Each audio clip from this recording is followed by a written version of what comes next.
Olá, bem-vindos à sexta aula do curso de TensorFlow. Nessa aula, a gente vai utilizar dados de teste diferente dos dados que serão utilizados para treinamento e validação, para que a gente consiga validar de forma correta o nosso modelo. Então, se eu tiver algum dado diferente dos dados que foram utilizados para treinar e validar a rede, será que ela vai funcionar bem? É isso que a gente vai ver nessa aula. Para isso, a gente vai utilizar o mesmo notebook das aulas passadas. Eu vou abrir aqui uma caixa de texto para dividir. E vou nomear aqui dados de teste distintos. Bom, lá no início, a gente fez a separação dos dados para treinamento e para teste, né, que eram os mesmos dados de validação, utilizando a função trainTestSplit do scikit-learn. A gente vai usar essa mesma função, então se você quiser ir lá onde elas foram separadas e copiar, para não ter que digitar novamente, você pode copiar, tá lá na célula 10, se você estiver seguindo a mesma ordem aqui das aulas. E a gente vai colar essas linhas de código aqui.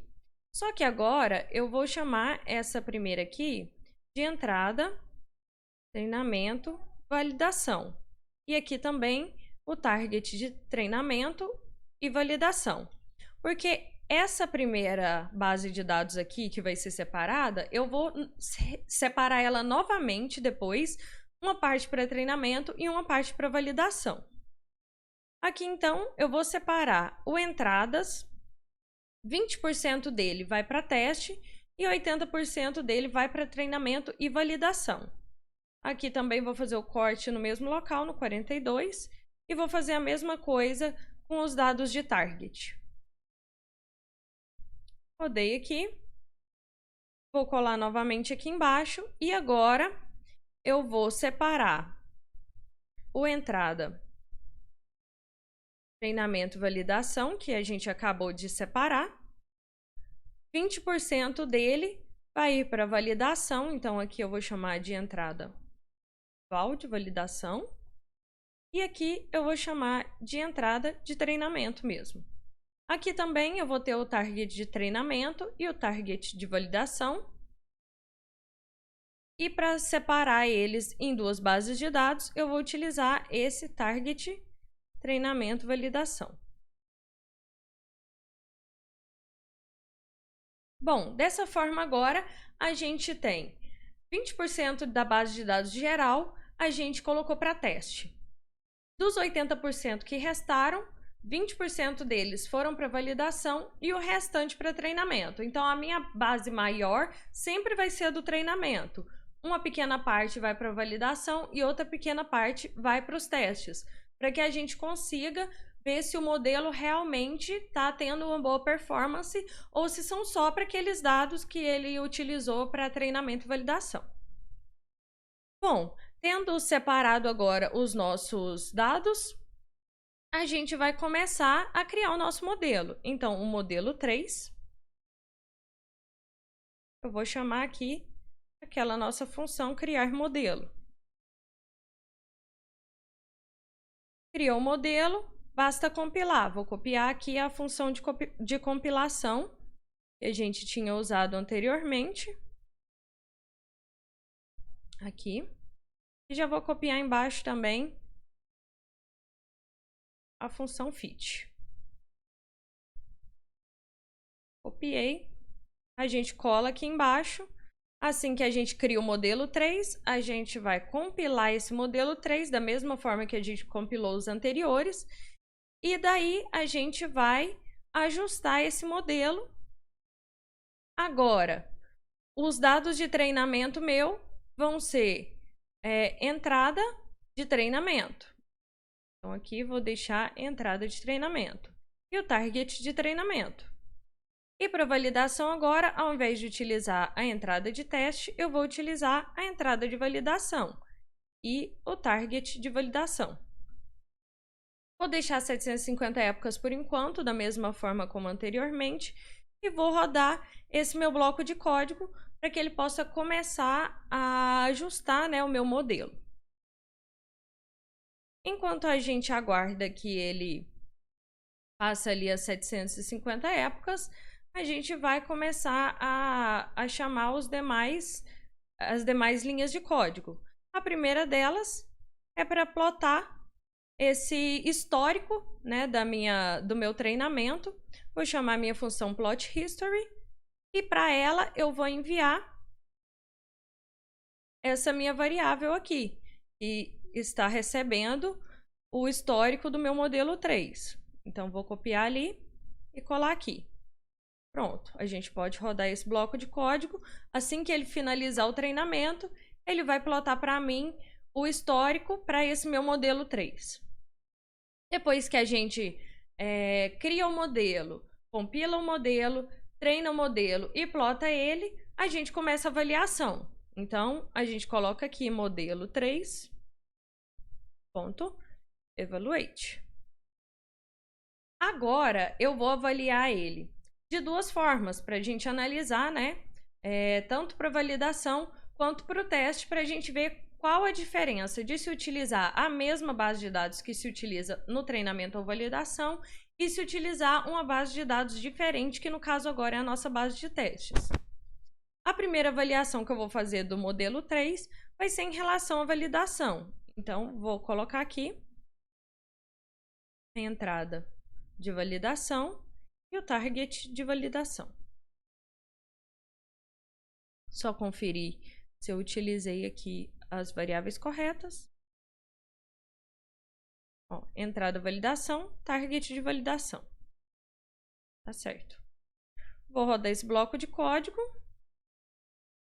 Aqui vai dar erro porque eu não coloquei, não é model, é modelo, né? Vamos rodar ele de novo. E vou rodar também o modelo 3. Vou avaliar ele para minha entrada de testes, entrada teste, e para o meu target de teste. Ok. Em seguida, a gente começa a fazer a predição. A predição eu não vou fazer para os dados de validação, porque aqui já vai dar para a gente notar a diferença. Vou fazer a predição apenas para os dados de teste. Para isso, a gente vai copiar lá em cima aquela nossa linha de código que faz a predição. Aqui. E a gente vai colar ali embaixo.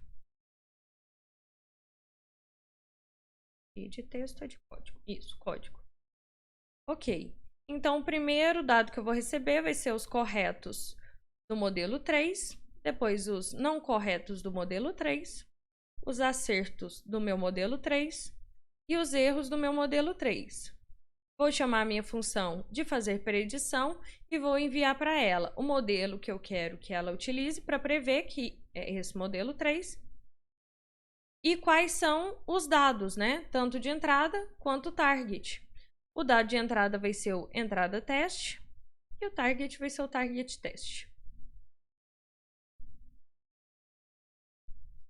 E aqui eu já vou aproveitar também para abrir uma nova célula de código, onde a gente vai fazer aquele nosso dicionário para comparação, né? Então, vou chamar de dicionário comparação. A gente abre aqui as chaves do dicionário. O modelo 1, que era o nosso modelo inicial, sem escala e utilizando o mesmo dado para validação e para teste, a gente vai colocar aqui corretos 1 e acertos 1. Para o meu modelo 2, que é o modelo com escala, a gente vai utilizar aqui o corretos 2 e o acertos 2. Vou subir aqui para vocês poderem enxergar. Para o modelo 3, que é esse modelo que a gente está fazendo agora, com testes separados, a gente vai colocar o corretos 3 e o acertos 3. Ok. Dessa forma, a gente vai ter o dicionário e a gente quer que esse dicionário vire um data frame. Então, data frame comparação vai ser igual ao pandas data frame com F maiúsculo do dicionário de comparação.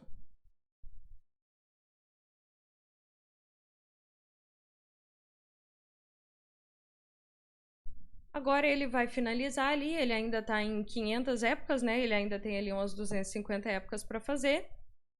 A gente pode notar aqui, ó, como nos anteriores, que o modelo ele está funcionando corretamente, né? Porque vou subir aqui mais um pouquinho para a gente analisar as perdas e acurácia. Ó, as perdas começaram lá próximo a 1,5, né? E a acurácia próxima a 0,4. E as perdas foram diminuindo e a acurácia foi melhorando, né? Então, ao longo das épocas, eu vou tendo o comportamento que eu espero. Diminuir as perdas e aumentar os acertos, né, da minha rede neural. Isso significa que a minha rede neural está aprendendo corretamente. Vou descer aqui. Conforme eu vou descendo, ela vai melhorando, ó. 7, 8. E aqui a gente começa a ver aquela tendência, né, já de oscilação próxima à estabilização.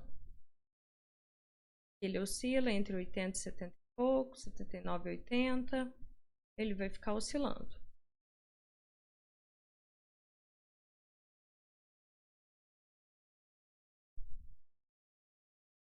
Vamos aguardar então a finalização dele para a gente poder observar as novas linhas de código. Bom, então finalizado o nosso modelo, ele plotou aqui para mim o gráfico de acurácia e o gráfico de perdas. Aqui na avaliação, a gente roda, ele teve 31% de perdas e 82% de acurácia na validação. Aqui a gente vai avaliar ele em relação ao teste, e aqui ele diminuiu 1% de perdas, né? E a acurácia dele 0,7%, né? Da validação para o teste. Então, aqui nesse caso, a gente não consegue observar grandes diferenças, né? Entre a avaliação do modelo para validação e para a base de dados de teste, o que é ótimo, porque se ele funciona da mesma maneira para esses dados de validação que ele utilizou durante o treinamento para validar e para a base de dados de teste, que ele ainda não tinha conhecimento desses dados, isso é ótimo, porque ele está realmente prevendo as saídas de maneira correta. Então, o nosso modelo está correto. Aqui, então, a gente vai rodar a função fazer predição e vamos rodar o dicionário de comparação aqui.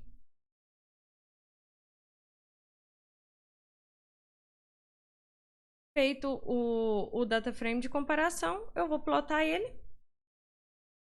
Só para a gente ver o que aconteceu aqui.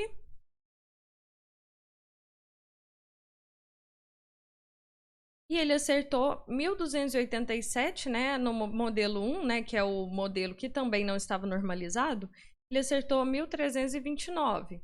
Então, acertou um pouquinho a mais, o que já era esperado, já que a gente estava validando, fazendo as predições dele com a mesma base de dados de validação que ele estava utilizando no treinamento, mas ele se manteve bem próximo, né, o que é bem interessante.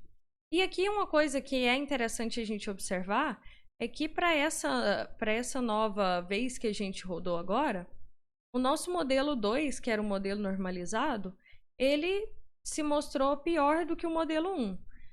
Então, a gente pode notar que nem sempre, dependendo, né, da vez que ele rodar, dependendo do aleatório que ele vai utilizar, ele pode ser melhor ou pior, né?